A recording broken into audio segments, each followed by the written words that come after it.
झारखंड की घाटशिला सीट पर होने वाले उपचुनाव को लेकर सियासी माहौल काफी गर्मा गया है। शतरंज की चालें चलनी शुरू कर दी हैं अन्य पार्टियों ने भी, क्योंकि एक तरफ बीजेपी तो दूसरी तरफ जेएमएम आमने सामने है। बीजेपी को समर्थन कौन सी पार्टी करेगी ये सवाल है, लेकिन जेएमएम को कांग्रेस का पूरा समर्थन मिल गया है। ये एआईसीसी के द्वारा एक बैठक में फैसला लिया गया। लेकिन अब सबकी नजरें भारतीय जनता पार्टी पर है कि उनका प्रत्याशी कौन होगा और उनके साथी कौन होंगे इस चुनावी मैदान में।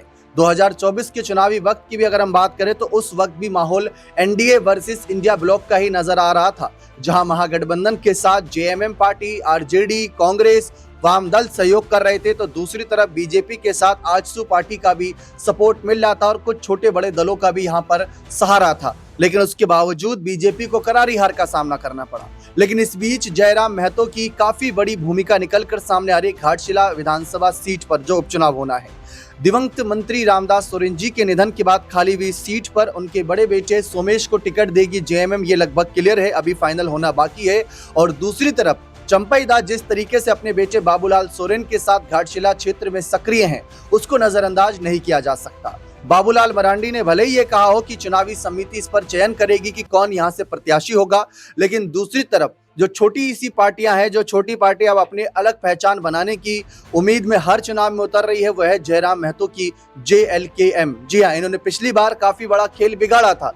आजसू पार्टी ने यानी सुदेश महतो की पार्टी ने बीजेपी को समर्थन दिया था, बावजूद उसके बीजेपी सीट पर 22,000 वोटों से हारी थी। 8,092 वोट करीब जयराम महतो की पार्टी को मिल गए थे। अब इस चीज को नजरअंदाज नहीं किया जा सकता। करीब 4.5% वोट आप पहली बारी में ही चुनाव लड़कर जीत रहे हैं, तो ये बहुत बड़ी बात है। इसीलिए इस बार ये सवाल खड़ा हो रहा है कि जयराम महतो की पार्टी किसको सपोर्ट करेगी। क्या चंपई दा अपने बेटे के समर्थन के लिए जयराम महतो को अपने साथ ले आएंगे, ये एक बड़ा सवाल खड़ा है। इसी मुद्दे पर चर्चा करते हैं हमारे खास वरिष्ठ सहयोगी अमन सर से कि सर, जयराम महतो की भूमिका को आप इस सीट पर कैसे देख रहे हैं? देखिए दीपक, जाहिर बात है कि एक वोट कीमती होता है विधानसभा चुनावों में, क्योंकि छोटा लेवल का चुनाव होता है। लोकसभा के मुकाबले कह सकते हैं कि 1/4 ही नजर आता है। और यहाँ पर अगर वोटों के समीकरण को देखा जाए तो जाहिर बात है कि जयराम महतो हों या और तमाम छोटे दल हों, बीजेपी या जो भी कह सकते हैं कि पावर में बड़ी पार्टियां हैं, वो उसको तलाशने में लगेंगी। और यहाँ जयराम महतो की पार्टी की बात करें जेएलकेएम के बारे में, तो पिछले चुनावों में 8,000 के आसपास वोट उनको मिला। यानी देखिए, समीकरण अगर साधने की बात किया जाए तो 8,000 वोट अगर ये बीजेपी के साथ में शिफ्ट हो जाता है तो कहीं ना कहीं वो मजबूत स्थिति में नजर आ सकते हैं। क्योंकि जो भी समीकरण बनते हैं, जो भी रणनीतियां बनती हैं, इन तमाम पहलुओं को देखकर बनती हैं कि भाई किसके पक्ष में कितना वोट पड़ा, कौन जातिगत जो राजनीति करते हैं उनके पक्ष में कितना वोट पड़ा। यानी कि हर समीकरण को साधने के बाद फैसले किए जाते हैं। और यही वजह है कि जयराम महतो को लेकर भी ये कहा जा रहा है कि वो बीजेपी के साथ में गठबंधन कर सकते हैं। तो ऐसे में क्या जयराम महतो की तरफ से भी कोई शर्त निकल के सामने आ सकती है? क्या यहाँ से कोई बड़ी भूमिका जयराम महतो की भी बन सकती है? तो ये तमाम ऐसे पहलू हैं जो बीजेपी खासतौर पर तलाशने का प्रयास करे। चूंकि चंपई सोरेन को लेकर लगातार ये खबरें हैं कि भाई वो अपने बेटे को किसी भी कीमत पर घाटशिला में चुनाव में उतारना चाहते हैं, इसलिए कोई भी समीकरण बने, कोई भी रणनीति बने, ऐसे में अपने बेटे को वो आगे रखना चाहते हैं। तो ये ऐसी दिक्कतें हैं जो बीजेपी को लगातार फेस करनी पड़ेंगी, उनको मनाना पड़ेगा अगर वो उनके बेटे को नहीं उतारते हैं। क्योंकि यहाँ पर अगर कह सकते हैं जेएलकेएम अगर बीजेपी के साथ में आती तो उनका भी कोई ना कोई शर्त जरूर होगी, कौन से प्रत्याशी को वो सपोर्ट करना चाहेंगे। तो ये ऐसी बातें हैं जो बंद कमरे में बैठकर जरूर होंगी,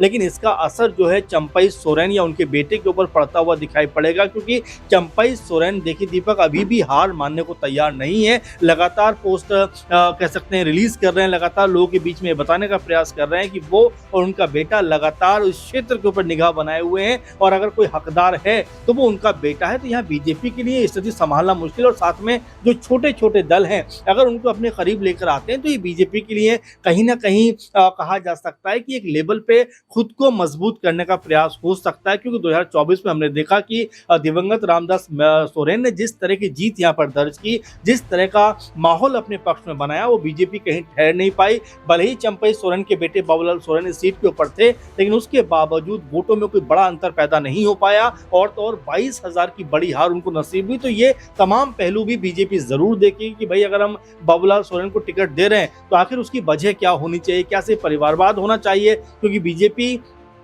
इस बात को लेकर हमेशा से मुखर रही है कि भाई परिवारवाद का जो कह सकते हैं कि जो भी नारा वो लगाते हैं वो कम से कम बीजेपी में शामिल ना हो या बीजेपी में दिखाई ना पड़े। इक्का दुक्का मौके पे तो चलिए चल जाता है, लेकिन हर बार अगर वो ये करेंगे तो जाहिर बात है कि उनके ऊपर सवाल खड़े होते हुए नजर आ सकते हैं। इसीलिए हो सकता है बाबूलाल सोरेन की जगह, जैसा कल भी हम लोग चर्चा कर रहे थे, रमेश हांसदा की बात करें या और भी इक्का दुक्का चेहरों की बात करें, बीजेपी उनके ऊपर निगाह बना सकती जी, है। ये बात साफ है, लेकिन जयराम महतो एक कह सकते हैं उभरता चेहरा है झारखंड की राजनीति में। और आप भी जानते हैं कि हेमंत सोरेन की पार्टी ने इस वक्त झारखंड में जो पकड़ बनाए रखी है उसको ढीली करने के लिए सभी विपक्ष को एकजुट होना पड़ेगा, ऐसा नजर आ रहा है। क्योंकि 2024 के चुनाव लोकसभा की बात करें या विधानसभा की, दोनों में ही जेएमएम पार्टी का पलड़ा, उनकी कह सकते हैं जो आरक्षित सीटें होती है उस पर काफी मजबूत नजर आ रहा है। उसके अतिरिक्त भी काफी मजबूत था। कांग्रेस भी उभर रही है धीरे धीरे। लेकिन इस बीच जयराम महतो की यहाँ पर जो खबरें हैं कि वो बीजेपी को कहीं ना कहीं अपना सपोर्ट कर सकते हैं, प्रत्यक्ष या अप्रत्यक्ष रूप से। लेकिन फिलहाल इसकी पुष्टि नहीं की जा सकती क्योंकि किसी भी बड़े नेता का बयान सामने नहीं आया। और दूसरी तरफ सुदेश महतो की आजसू पार्टी क्या करेगी, इस पर भी नजरें बनी हुई है। क्योंकि 2024 में सपोर्ट किया था इन्होंने, लेकिन उसका क्या फायदा हुआ, बीजेपी हार गई बुरी तरीके से।